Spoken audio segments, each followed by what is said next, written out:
സംസ്ഥാന സർക്കാരിന് ഇക്കാര്യത്തിൽ എത്രമാത്രം ആത്മാർത്ഥതയുണ്ട്. 2019 ഈ പ്രക്ഷോഭം കേരളത്തിൽ മുഴുവൻ എല്ലാവരും നടത്തി. ഞങ്ങളായിരുന്നു അതിന്റെ മുൻപന്തിയിലുണ്ടായിരുന്നത്. അന്ന് 835 കേസുകളാണ് ഇതിനെതിരെ എടുത്തത് സംസ്ഥാന ഗവൺമെന്റ്. പിന്നീട് മുഖ്യമന്ത്രി ഉറപ്പു നൽകി ഈ കേസുകളെല്ലാം പിൻവലിക്കും. ആക്രമണ സ്വഭാവമുള്ള കേസുകൾ ഒഴിച്ചു അത് ഏതാണ്ട് 100 കേസുകളുണ്ട്. അതൊഴിച്ചുള്ള എല്ലാ കേസുകളും പിൻവലിക്കുമെന്ന് പറയുന്നു. ഇപ്പോഴും കഴിഞ്ഞ 5 വർഷക്കാലമായി കോടതി കയറിയിറങ്ങി നടക്കുകയാണ്. ഈ സമരത്തിൽ പങ്കെടുത്ത എല്ലാവരും ഈ സമരത്തിന്റെ ഭാഗമായി ഇന്ന് എല്ലാവരും അതിന് കോടതി കയറിയിറങ്ങി നടക്കുകയാണ്. 835 കേസിൽ 69 കേസുകൾ മാത്രമാണ് ഈ സർക്കാർ പിൻവലിച്ചത്. 5 കൊല്ലമായിട്ട് ഈ കേസുകൾ പിൻവലിക്കാനുള്ള ചെറുവിരൽ പോലും ഇവരനക്കിയില്ല. ഇവരാരുടെ കൂടെയാണ് യഥാർത്ഥത്തിൽ? CAA-ക്കെതിരായി സമരം ചെയ്ത ആളുകൾക്കെതിരായി കേസുകൾ പിൻവലിക്കുമെന്ന് ഉറപ്പുകൊടുത്തിട്ട് പോലും 5 കൊല്ലമായി 835 കേസുകളിൽ 69 കേസുകൾ മാത്രമാണ്.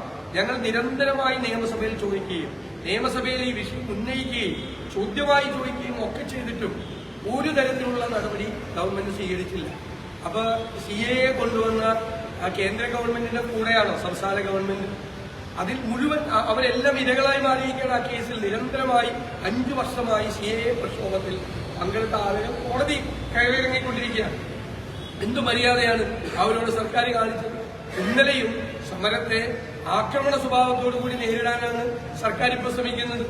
ഇന്നലെ സമരം ചെയ്ത യൂത്ത് കോൺഗ്രസ് പ്രവർത്തകർ ഉൾപ്പെടെയുള്ള ആളുകളെ പോലീസ് വളരെ കഠിനമായിട്ടാണ് നേരിടുന്നത്. ശത്രുക്കളെ പോലെയാണ് നേരിടുന്നത്. ആരുടെ നിർദ്ദേശപ്രകാരമാണ് ഇത് ചെയ്യുന്നത്? SFI സമരം ചെയ്യുമ്പോഴും DYFI സമരം ചെയ്യുമ്പോഴൊന്നും പോലീസിന് ഈ നടപടിയില്ലല്ലോ. പോലീസ് അവരെ ചേർത്ത് പിടിച്ച് അവരെ കെട്ടിപ്പിടിച്ചു കൊണ്ടുപോവുകയാണ് ചെയ്യുന്നത്. അപ്പൊ CAA പ്രക്ഷോഭത്തിൽ പങ്കെടുക്കുന്ന ആളുകൾക്കെതിരായിട്ടുള്ള സർക്കാരിന്റെ നിലപാടെന്താണ്? അപ്പൊ സർക്കാരിന് ഈ കാര്യത്തിൽ ഒരു ആത്മാർത്ഥതയുണ്ട്, അല്ലെങ്കിൽ കബളിപ്പിക്കുന്നതിന് വേണ്ടിയിട്ടാണ് ഇത് ചെയ്യുന്നത്. അവർ യഥാർത്ഥത്തിൽ BJP സർക്കാരിന്റെ കൂടെയാണ്. കേരളത്തിൽ ഇപ്പോൾ ഇത് നടപ്പാക്കേണ്ട ഒരു പ്രായോഗികമായ വിഷയങ്ങളൊന്നും വരില്ലല്ലോ. വളരെ അപൂർവമായിട്ടുള്ള കേസുകളാണ്. ഇതൊരു പൊതു തത്വമാണ്. മതത്തിന്റെ അടിസ്ഥാനത്തിൽ പൗരത്വം തീരുമാനിക്കുന്ന ഒരു അടിസ്ഥാനപരമായ ഒരു വ്യതിചലനമാണ് യഥാർത്ഥത്തിൽ നടന്നിരിക്കുന്നത്. ഇതിനെതിരായിട്ടാണ് ഞങ്ങൾ നിലപാട് സ്വീകരിച്ചിരിക്കുന്നത്.